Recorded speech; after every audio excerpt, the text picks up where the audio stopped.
அனைவருக்குமே வணக்கம். சற்று முன் கிடைத்திருக்கக்கூடிய ஒரு மிக மிக முக்கியமான செய்தி ஒன்று வெளியாகி உள்ளது.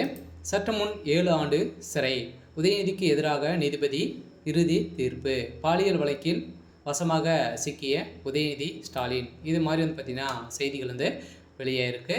இப்போ சதுரடியாக அண்ணா பல்கலைக்கழகத்தில் நடந்த பாலியல் வழக்கின்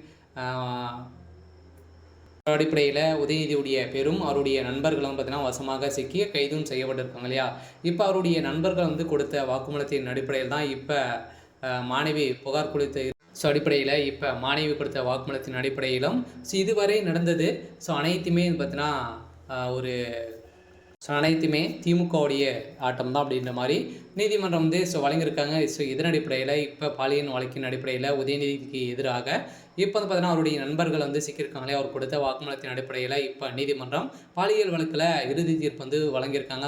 அந்த சார் யார் அப்படின்ற மாதிரி ஒரு பெரிய கேள்விக்குறியாகவே இருந்திருந்த நிலையில் இப்போ தமிழகத்தில் பெரும் பரபரப்பை ஏற்படுத்தியிருக்கு.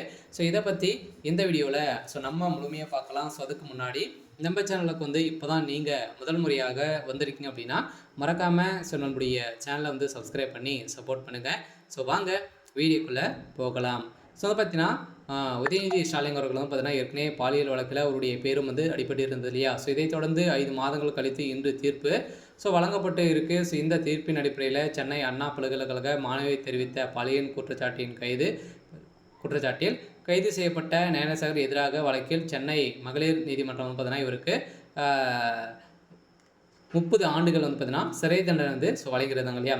இதை தொடர்ந்து பார்த்தீங்கன்னா வருகின்ற ஏற்கனவே டிசம்பர் 24ஆம் தேதி புகார் சொல்லித்திருந்து இந்த புகாரின் அடிப்படையில் இவருக்கு வழங்கிய தீர்ப்பின் அடிப்படையில் இப்போ உதயநிதி ஸ்டாலின் அவர்களுக்கும் இதில் தொடர்பு இருக்குது அப்படின்ற மாதிரி தான் இப்போ தகவல் வெளியிருக்கு. இந்த தகவலின் அடிப்படையில் பார்த்தீங்கன்னா காவல்துறை விசாரணையை சிபிஐக்கு மாற்ற வேண்டும் என கோரி தொடர்ந்து வழக்கை விசாரித்து வந்த சென்னை உயர்நீதிமன்றம் கடந்த டிசம்பர் 28ஆம் தேதி பெண் மற்றும் ஐபிஎஸ் அதிகாரி அடங்கிய சிறப்பு புலனாய்வு குழு விசாரணைக்கு மாற்றி அமைக்கப்பட்டது. இந்த விசாரணை அடிப்படையில் இப்போ அதிரடியாக பார்த்தீங்கன்னா உதயநிதியுடைய நண்பர்கள் கொடுத்த வாக்குமூலத்தின் அடிப்படையில் இப்போ சதுரடியாக ஞானசேகர் அவர்களுக்கும் 30 ஆண்டுகள் மகளிர் ஆணையம் வழங்கியிருக்காங்க. இதை தொடர்ந்து உதயநிதி ஸ்டாலின் அவர்களுக்கும் 7 ஆண்டுகள் சிறை தண்டனை விதிக்க போகிறதாகவும் தகுந்த ஆதாரங்களும் பார்த்தீங்கன்னா சிக்கியிருக்கு இல்லையா.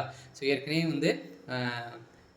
உதயநிதி ஸ்டாலினுக்கு எதிராகவும் பார்த்தீங்கன்னா நிறைய வீடியோக்களாலும் பார்த்தீங்கன்னா வெளியாக இருந்துச்சு. இந்த வீடியோக்கின் அடிப்படையிலும் அதே மாதிரி அவருடைய நண்பர்கள் கொடுத்த வாக்குமூலத்தின் அடிப்படையிலும் உதயநிதி ஸ்டாலின் அவர்களுக்கு எதிராக நீதிபதி தீர்ப்பு வழங்க போகிறாங்க. இந்த தீர்ப்பின் அடிப்படையில் உதயநிதியுடைய கதை ஒட்டுமொத்தமாக முடிய போகுது.